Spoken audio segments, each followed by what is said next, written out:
Hello, I'm glad you're here.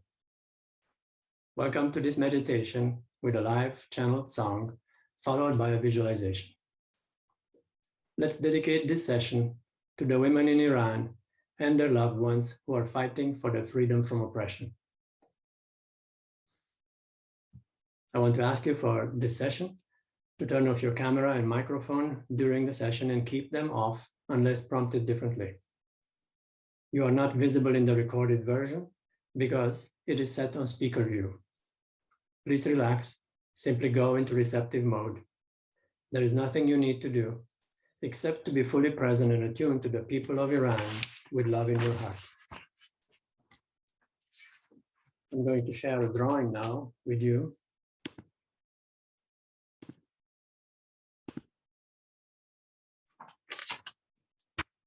The drawing you see is one representation of the spirit of humanity, that divine essence all human beings have in their hearts. Its name is Inti. Gaze at it without effort for as long as you want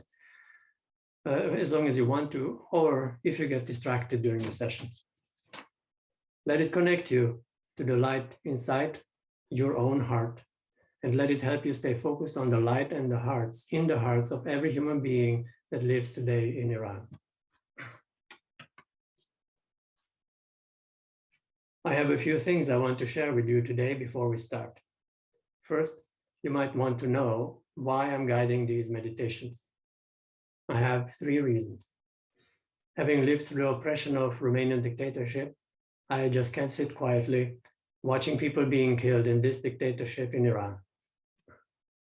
Next, I am a light worker by calling. As such, my work is to invite light where there is darkness, whether that's inside myself or in other people. And third, I've been repeatedly called during ceremonies, meditation, and night videos to stand up for the women in Iran. Those are my 3 reasons.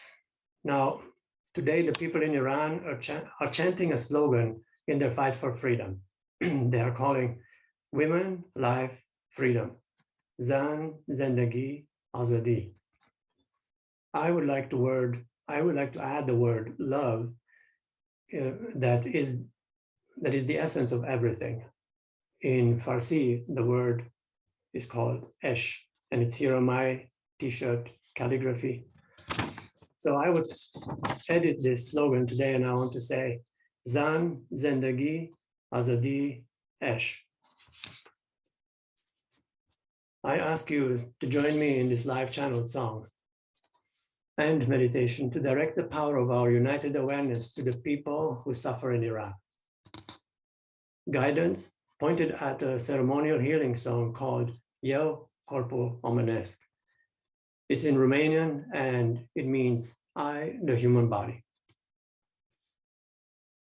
I will post a translation or subtitles after the session. Like always, I don't know the words ahead of time. I suspect that it may very well be about the people in Iran, but I can't know for sure. After the channeling, we'll attune collectively to the people in Iran through a guided visualization by focusing on the drawing of Inti. During the channeling, please do not expect concert-grade entertainment or evolved singing. It is maybe raw at times. Maybe at times I might choke on my emotions if they come up. Best is if you ride the wave of the energy of the song. Since I will sing in Romanian, simply focus on the vibration of the song without expectations. And now, relax, gaze at the drawing, and see the light in the hearts of the people of Iran, in the hearts of the children, teenage girls, women, and the men who stand by their side, as well as in the hearts of the people who oppress them, and see it in your own heart as well. I will now voice a prayer of protection that I've learned from channeler Paul Zelli, and I like it because it really helps me protect myself and set up the mood.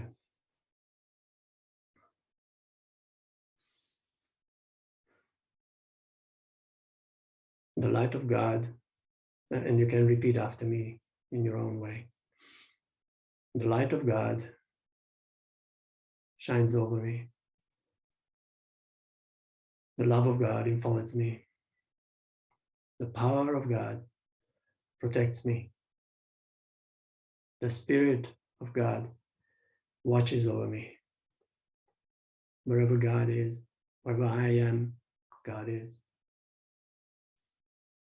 And you can repeat after me now. May I only be open to those vibrations and information that are to my highest good in the perfect amount needed for my evolution and healing today.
Eu, corpul omenesc, acum eu cânt acum aici, în corpul ăsta meu omenesc. Eu sunt corpul omenesc și acum eu sunt aici, pregătit să primesc viziunile. Eu, hei, corpul omenesc, acum eu sunt aici în cameră asta mică ca să cânt. Ei, eu, corpul omenesc, acum eu mă aliniez cu sursa mea divină, unde este ea acum. Eu chem acum pe ea sursa mea divină cu viziunile ei.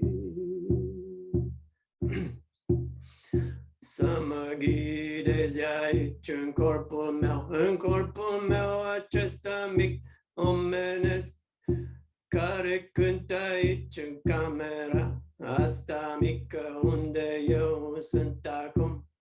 Eu sunt acum aici în camera asta și primesc viziunile corpului global omenesc, corpului planetar omenesc. Când eu primesc viziunile, ele vin acum în corpul ăsta meu și pătrund în fiecare fibră, în fiecare celulă și în fiecare strop de sânge care pulsează prin corpul ăsta. Viziunile mele al corpului global pătrunde acum eu.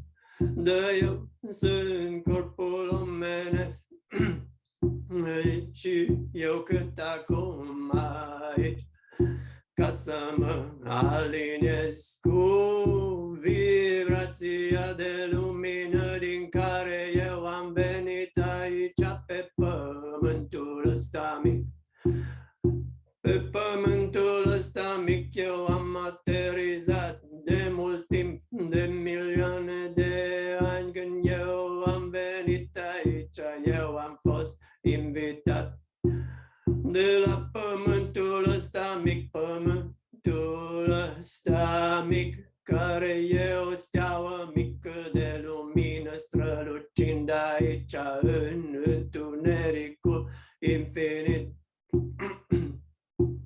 Eu corpul omenesc, el pământul, ea pământul m-a invitat. Ea m-a invitat să vin la ea aici, pentru că eu sunt un spirit, un spirit, un spirit de lumină și de unde eu vin din lumina creatoarei mele, de unde eu vin, de acolo vin, din infinitate, eternitatea asta care mă creează și îmi dă viziunile ea. Acum mi-am dă viziunile, că eu sunt corpul omenesc și eu trăiesc aici pe pământ. Pământul ăsta care îmi dă viață, îmi dă lumină, îmi dă apă, îmi dă hrană în fiecare zi. Prin toate bilioanele de corpuri care eu am pe pământ, pământul mă hrănește, îmi dă apă, îmi dă ploaie, îmi dă nori, îmi dă munți, îmi dă plajele și planelele alea multe și peisajele și câmpurile multe întinse peste tot și animalele care sunt vecinii mei. Spiritele multe cu care eu trăiesc aici pe pământ prin corpurile mele bilioane. Eu sunt aici în corpul meu. Că eu corpul omenesc, că eu corpul omenesc, când eu mă trezesc, timpul meu vine acum ca să mă trezesc. Eu chem acum aici, pe pământ, din depărtarea infinită, eu chem acum lumina, lumina creatoare mele, tu lumină, rază de lumină al creatoarei mele, uite aici. Uite-te aici unde eu sunt, cu bilioanele mele corpuri în formă, în pământ, aici eu trăiesc, în pământul ăsta în care eu trăiesc aici. Viața asta care tu mi-ai dat, tu, creatoarea mea, pe pământul ăsta plin de viață și de cadouri divine care i-am dă fără condiții, ia pământul care îmi dă cadourile mele divine. Fiecare corp în forma mea, fiecare corp al meu în formă e un cadou divin ce pământul îmi dă. Și în pământul ăsta, în corpurile ăștia pământești care eu am aici pe pământ, tu, creatoarea mea, tu strălucești în inimile mele multe aici pe pământ, da, tu să știi, tu creatoarea, că de ce eu te chem acum aici, eu te chem, pentru că sunt spirite întunerice pe pământ ce s-au adunat în jurul corpurilor mele, multe în jurul toate corpurilor mele, toate 7-8 bilioane ale mele corpuri sunt înconjurate cu spiritele întunerice ce s-au aglomerat aici în atmosfera asta pe pământ. În atmosfera asta pe pământ ele s-au adunat, de aceea eu te chem pe tine în lumina ta, ca să tu vii și să-mi dai o mână de ajutor, că eu sunt spiritul omenirii, eu sunt spiritul tău care tu m-ai creat și tu mi-ai dat viața mea, tu mi-ai dat sufletul sufletul meu, tu mi-ai dat spiritul meu și numele meu este Inti și eu sunt aici pe pământ, prin corpurile mele multe eu trăiesc și mă manifestez aici acum pe pământ, dar acolo în câteva colțuri, în multe colțuri al pământului s-a adunat întunericul și e foarte dens acum întunericul și corpurile mele suferă. Corpurile mele suferă de întunericul ce le-a pătruns. Corpurile mele divine, cadourile divine ce eu am primit de la pământ, pământul mi-a dat, el mi-a dat, ea mi-a dat. Corpurile mele divine în care eu trăiesc și eu, corpul omenesc. Eu trăiesc aici acum, când eu sunt aici pe pământ, eu văd lumina mea în inimile mele, eu sunt spiritul corpurilor mele multe pe pământ. Și când eu văd corpurile mele pământești, eu văd lumina în inimile lor, în toate inimile corpurilor mele eu văd lumina, dar corpurile mele nu văd lumina aia strălucind în inimile lor, în multe colțuri de pe pământ. Oamenii mei de lumină nu mai știu că ei sunt oameni de lumină, au uitat, ei au uitat de unde vin, că spiritele mei invadatoare le-au cucerit și au întunecat inimile așa de mult că ele nu mai văd lumina care strălucește în centrul inimilor lor, dar inimile mele ele au scânteia ta divină care e acolo în inimile mele multe pe pământ. Și de aceea eu te rog acum tu, creatoarea mea, să vii cu mine și să mă acompaniezi aici, că eu vreau să mă duc cu tine în lumina ta, în puterea ta, eu vreau să merg în puterea ta și să merg aici pe picioarele mele pământești, multe bilioane perechi de picioare care eu am pe pământ. Vreau să merg acum pe pământ în lumina ta strălucitoare, tu, creatoarea mea, ca să tu îmi ajuți corpurile mele să-și amintească de unde vin, că eu sunt corpul global, planetar, pământesc și eu dansez acum la dansul ăsta care este viața mea. Prin corpurile mele, da, eu vreau să dansez în libertate și în lumina ta și să trăiesc în lichiditatea ta, în fluiditatea ta. Da, eu vreau să trăiesc aici în corpurile mele pământești, să sărbătoresc divinitatea ta, lumina ta prin corpurile mele omenești.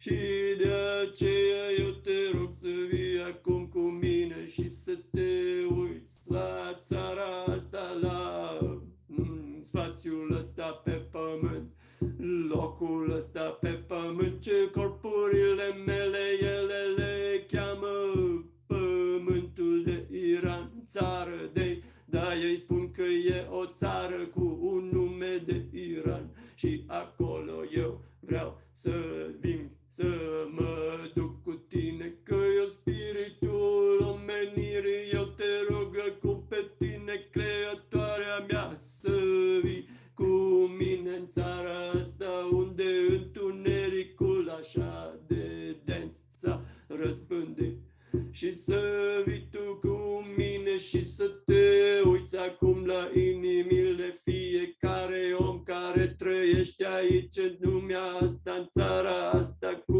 numele de Iran.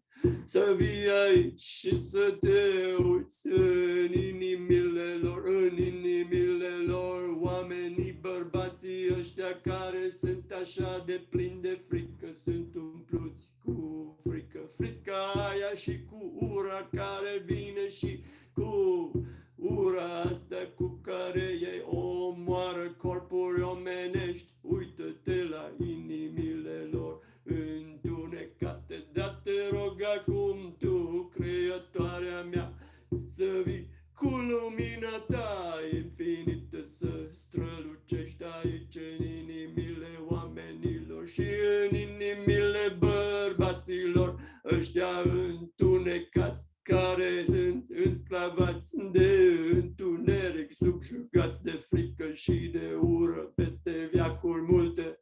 Dar oamenii ăștia ai mei, oamenii, corpurile astea ale mele care suferă de întunericul acesta dens în inimile lor.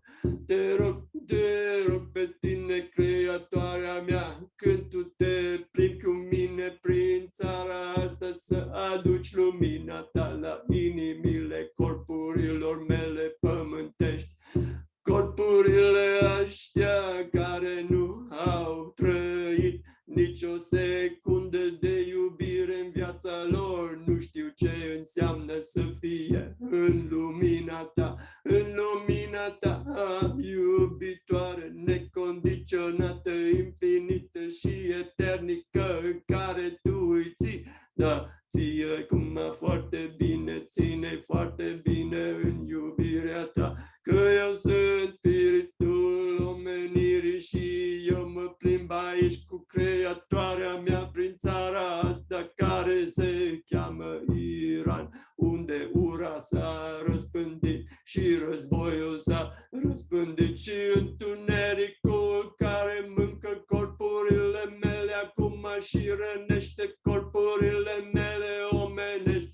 Femeile care nu mai vreau să fie subjugate, care vreau să fie în libertate și în iubire și în puterea lor, femeile brave, curajoase care sunt aici pe străzi și nu le este frică ca să moară de întunericul care este pe stradă peste tot.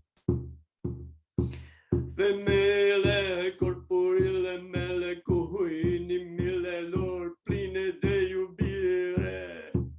Femeile mele, corpurile mele cu femei. Femeile iubitoare, ele sunt așa de puternice și s-au săturat de întuneric și de opresiunea care ele au trăit. Și ele sunt acum afară și ele cheamă că e destul de suferirea asta și de opresiunea asta, este destul, este timpul acum ca lumina să vină înapoi. De aceea eu, spiritul omenirii, eu te chem pe tine, Creatoarea mea, ca să vii în ajutorul femeilor mele care trăiesc peste tot, corpurile mele de femei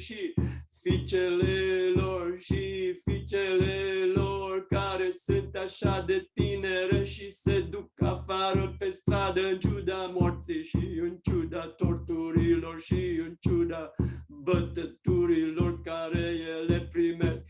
Da, eu te rog să vii acolo pe străzile astea în Iran și să răspândești lumina peste tot și să răspândești lumina peste tot unde este întunericul acesta dens. Du-te acolo, spiritule infinit, pătrunzi inimile mele omenești, așa că fiecare om să vadă că ele sunt corpurile mele omenești, că eu sunt spiritul lor, corpurilor mele, eu sunt spiritul inti și aici eu sunt cu creatoarea mea lângă mine și eu sunt aici.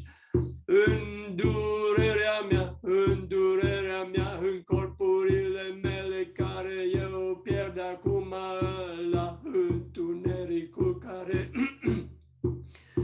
este așa de puternic, dar eu spiritul inti când eu merg aici pe străzile aștia cu iluminarea ta, creatoarea mea. Eu strălucesc lumina mea peste fiecare corp al meu și în fiecare inimă a mea și în inimile acelea care sunt corpuri care au acum puștile în mâinile lor și oamenii ăștia care au uitat că ei sunt corpurile mele, care au uitat că ei sunt oameni, oamenii ăștia invadați de întuneric. Vino tu aici în cascada ta de lumină și curge acum și turnă acum lumina ta peste fiecare om ca să-și amintească că ei sunt oameni de lumină. Dar eu te cer pe tine, creatoarea mea, să vii aici în ajutorul meu, eu spiritul pământului aici în forma aștia de corpuri omenești. Eu inti sunt aici și eu vreau acum să trăiesc în lumina mea, în conștiința mea,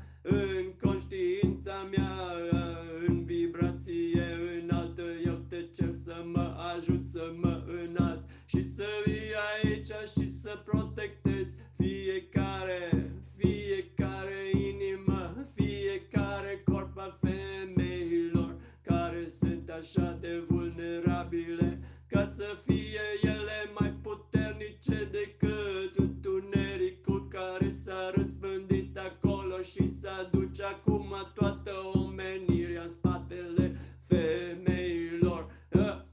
Spiritule, creatoarea mea, ajută-mă acum să unesc toate corpurile mele care eu am pe pământ ca să sfârșesc dominarea asta a spiritelor întunerice. Că eu spiritul inti al omenirii, eu sunt aici ca să mă trezesc acum din întunericul acesta de milioane de veacuri, de milioane de generații, ca să mă trezesc. Eu sunt acum aici în viața mea, astăzi este timpul meu ca să mă trezesc în ciuda sinicii, în ciuda sinicismului, în ciuda fricii și în ciuda iurii care este așa de dominantă și puternică. Da, eu sunt un spirit de lumină, eu inti sunt un spirit de lumină, în lumina ta, creatoarea mea, eu știu că pot să mă trezesc în corpurile mele și să protejez femeile și fetele care sunt așa în pericol acum în Iran, în țara asta mică, întunerică. Aduceți tu și turnează acum lumina aici, turnează lumina aici peste tot bărbații care suportă femeile și fetele și băieții care vreau să fii liberi acum în țara asta mică a pământului. Da, aici în corpurile mele omenești vreau să fie liberate, vreau să fie libere și de aceea eu cânt acum prin corpul meu și vreau acum să cânt prin toate corpurile mele pământești. Vreau să cânt acum pentru liberarea corpurilor mele, pentru unirea, pentru trezirea corpurilor mele omenești peste tot pe pământ. Că dacă eu sunt acum în amintirea mea prin corpurile mele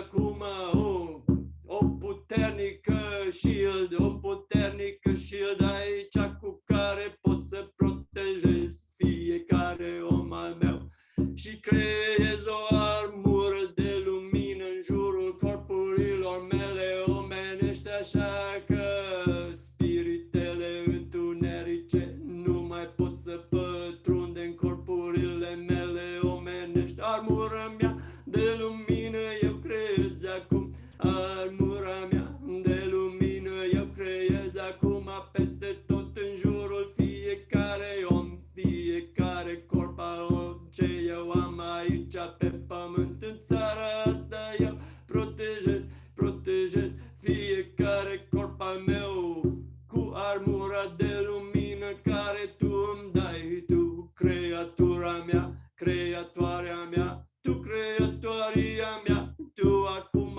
activezi armurile aștia multe și acum tu le umpli cu lumina ta, cu lumina ta. Eu îți mulțumesc, creatoria mea, că tu îmi aduci lumina ta aici în ajutorul meu ca să ajut corpurile mele să-și amintească că ele sunt așa de puternice, mult mai puternice, mult mai puternice de toate spiritele întunerice. Fiecare singur corp al meu e mult mai puternic decât fiecare spirit întuneric.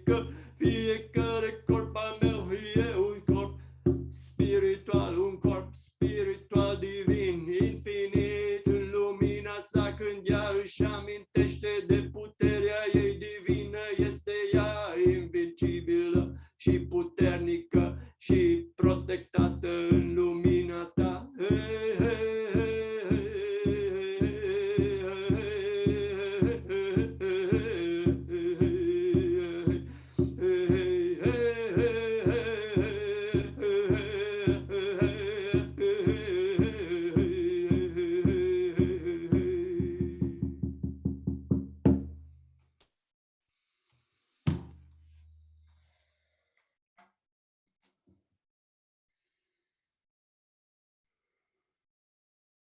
Thank you, Spirit.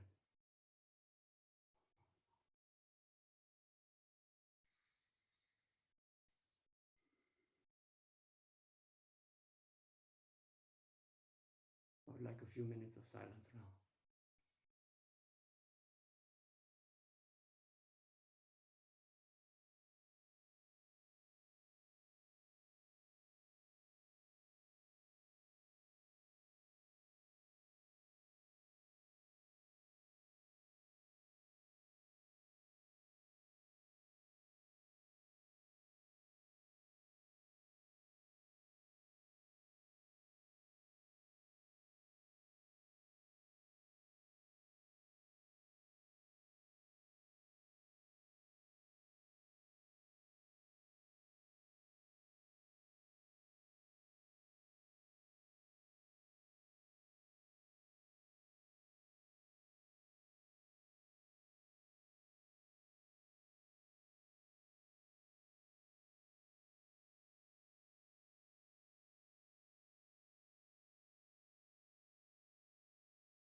maybe I can gently invite you out of your inner space. Not fully out, but just a little bit.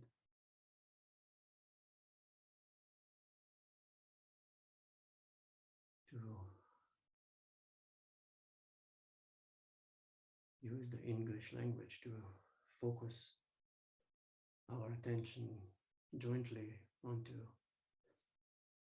this drawing that we have in front of us here.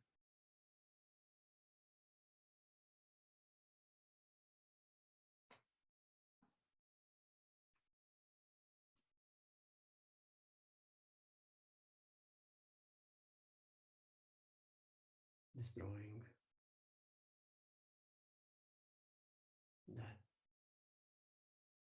to me looks like a shining light, the spirit of humanity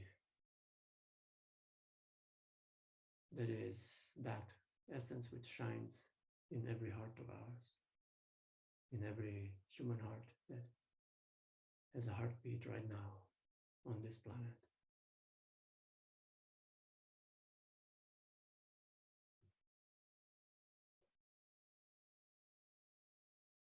And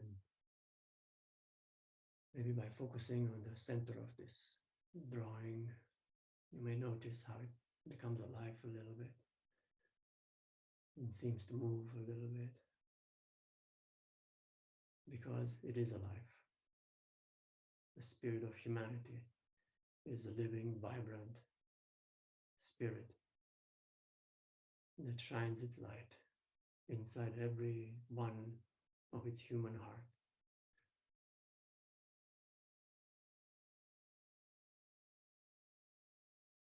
It does that regardless of if the bodies that it shines inside remember that or not.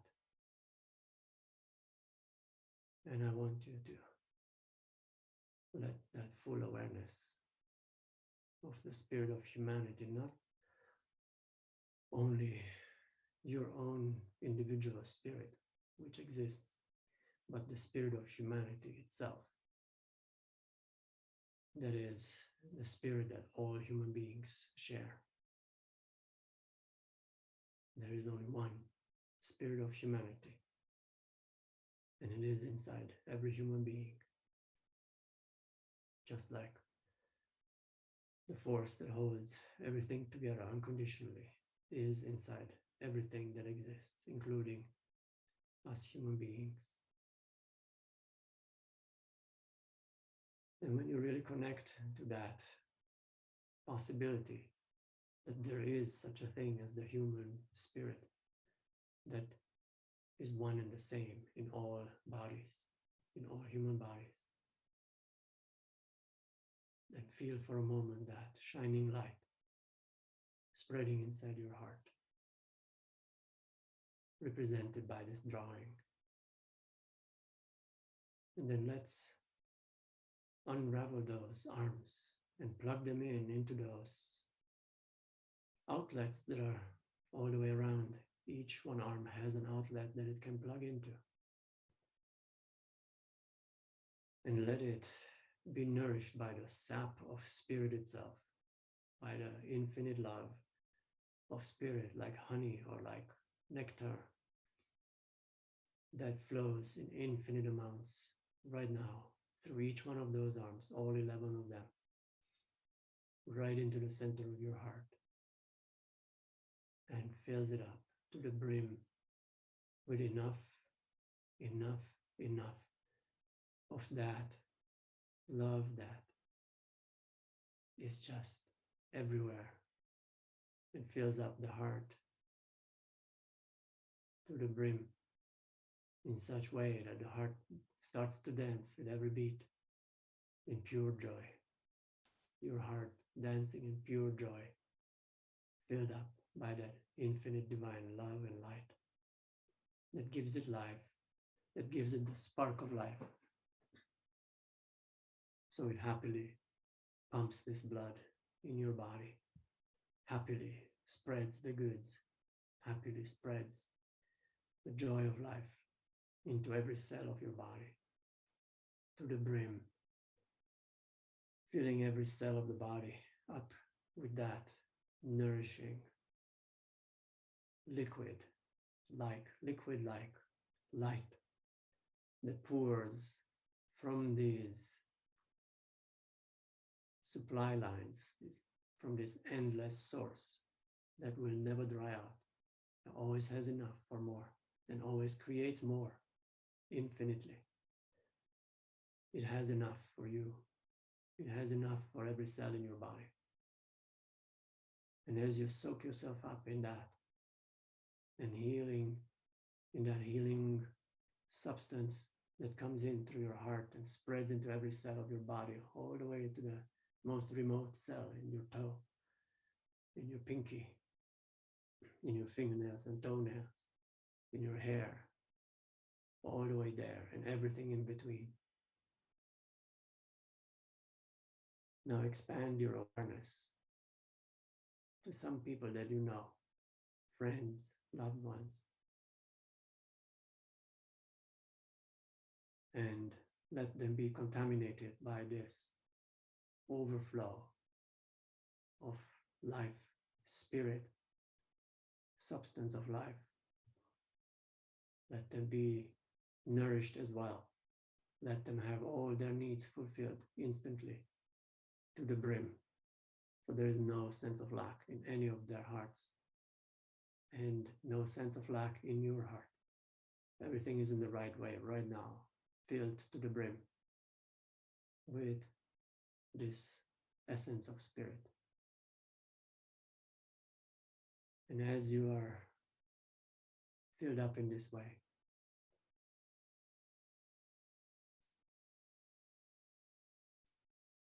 and you see your friends and family and loved ones overflow with the same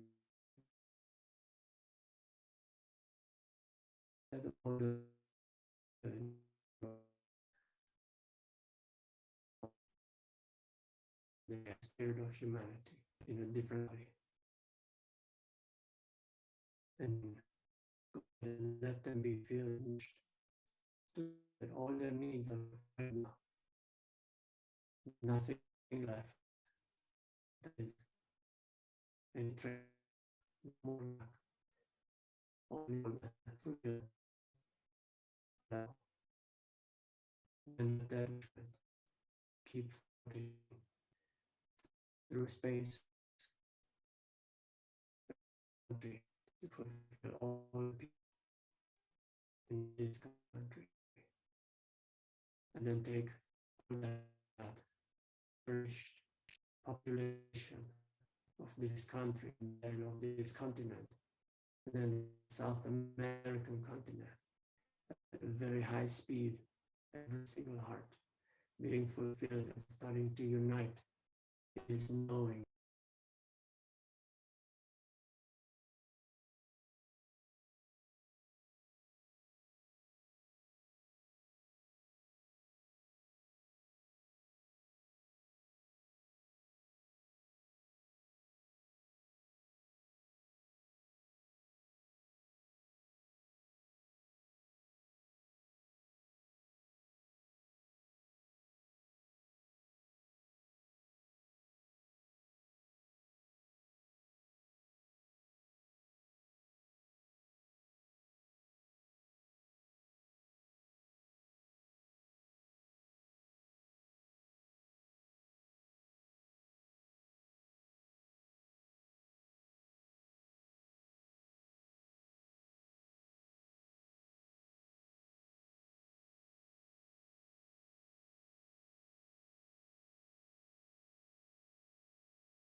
I think I have a connection there in the middle of the meditation. I'm going to reshare my screen.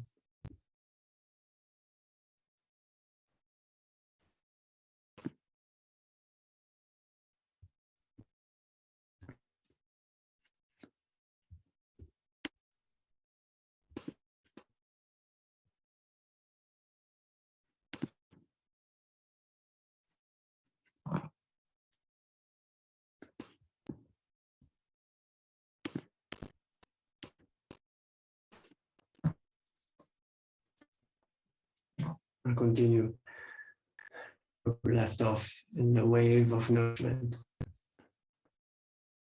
Continue across the planet and arrives in Iran, country, that patch of land that is Iran. And there arrives now in the hearts of people who are in that territory that is called Iran. And all people there are receiving the same management that is coming from this endless source and building up their heart, fulfilling all their needs right now, instantly, to know themselves as the divine beings that they are. And as they are, the need for protection, the need for safety, for flight, building that powerful armor, all the women, all the teenage girls, all the men and boys who are only requesting, fighting for their freedom, all of them to be protected with a powerful shield of light, the powerful armor of light, so that they can withstand the threat of the darkness that surrounds them there. Gives them enough endurance, fortitude, and resilience to hold on the dream of freedom until they have reached it.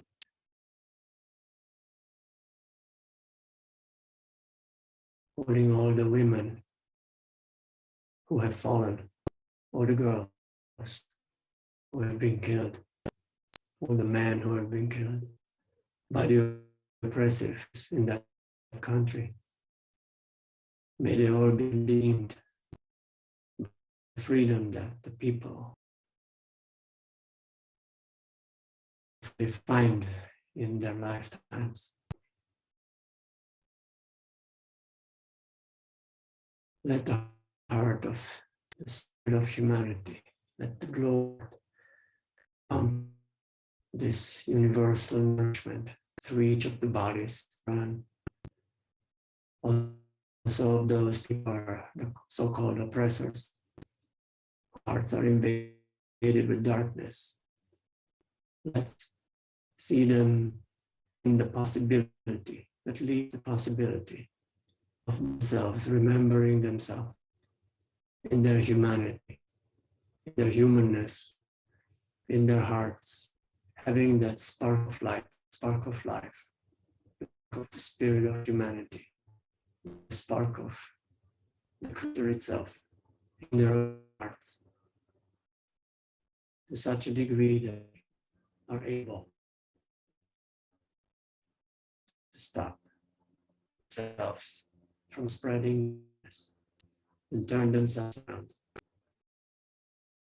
and give their command to drop all violence, to stop all violence. Let's imagine this drop of light, this drop of infinite nourishment that we bring into their hearts now may be just the drop that is needed to melt the ice cold grip of dark forces in their hearts. Because wherever there's light, there cannot be darkness. That is always true. So let's see the light spread in all the hearts, even in those that we would normally not believe that it's possible, and especially in those.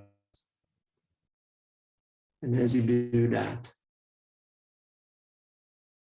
see a moment in this lifetime where there is enough nourishment for the hearts in Iran, for all people in Iran, this divine, endless nourishment and love that let everyone know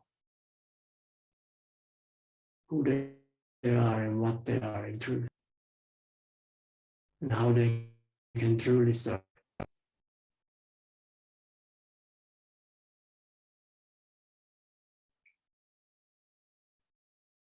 In closing, I wish you